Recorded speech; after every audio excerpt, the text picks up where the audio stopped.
Bismillahirrahmanirrahim. Assalamualaikum warahmatullahi wabarakatuh. Kita sering mendengar, mengapa ada yang belajar agama tetapi tidak sholat? Apakah karena tidak sampai pemahamannya yang sesungguhnya, ataukah terlalu tinggi ilmunya? Terkadang kita sering melihat, malah semakin tinggi ilmunya, semakin tidak tampak ibadah syariatnya. Di sini kita sering timbul dugaan dan buruk sangka. Sebelum kita lanjut, sebaiknya agar mensubscribe, like, dan share channel ini, agar channel ini lebih berkembang dan menjadi amal jariah untuk kita semua. Sebelum kita jawab pertanyaan tadi, di sini kami ingin bertanya sekedar untuk membuka pikiran dan hati kita lebih dalam. Yang berdaya upaya itu hambakah atau Tuhan? Yang tiada daya upaya itu hambakah atau Tuhan?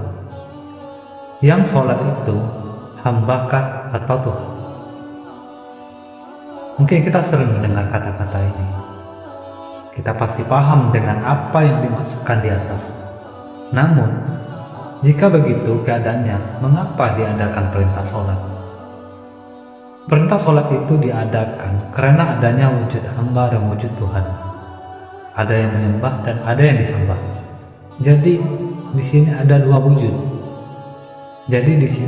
wujud. Itu syirik namanya.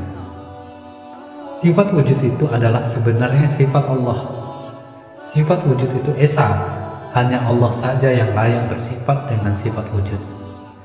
Selain daripada Allah sebenarnya bersifat dengan sifat tidak ada.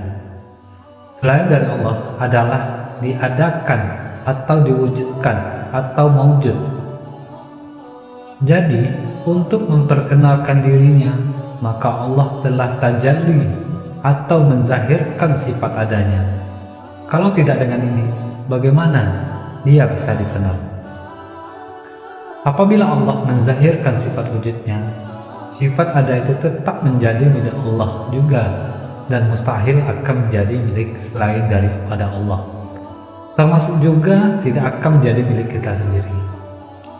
Kita ini hanya mazhar atau bayang-bayang semata. Yang ada itu hanya Dia.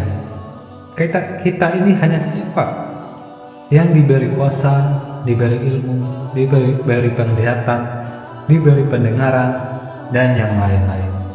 Senyatanya semua itu hanyalah Dia. Seharusnya yang kita lakukan ketika Allah memperkenalkan sifat adanya, hendaklah diakui sifat wujud yang sedang diperkenalkan itu adalah sifat Allah. Tetapi kebanyakan kita di atas muka bumi ini telah salah sangka. Adanya Allah yang sedang diperkenalkan itu telah dianggap sebagai ada diri sendiri. Sangkaan ada Allah yang sedang diperkenalkan, yang dianggap sebagai ada diri sendiri, itulah sebenarnya hawa nafsu, sedang merasakan keberadaan diri sendiri. Jika diuraikan dengan perkataan, berlakulah sebagaimana firman Allah, dan jika ada sesiapa di antara mereka berkata, sesungguhnya aku ialah Tuhan selain daripada Allah, maka yang berkata sedemikian itu, kami akan membalasnya dengan azab neraka jahanam. Demikianlah kami membalas golongan yang zalim itu. Semoga kajian ringkas ini memberi pencerahan dan menambah pustaka ilmu kita. Lebih dan kurang kami mohon maaf. Yang benar itu hanya milik Allah, dan yang salah tentu dari hamba yang hina ini. Assalamualaikum warahmatullahi wabarakatuh.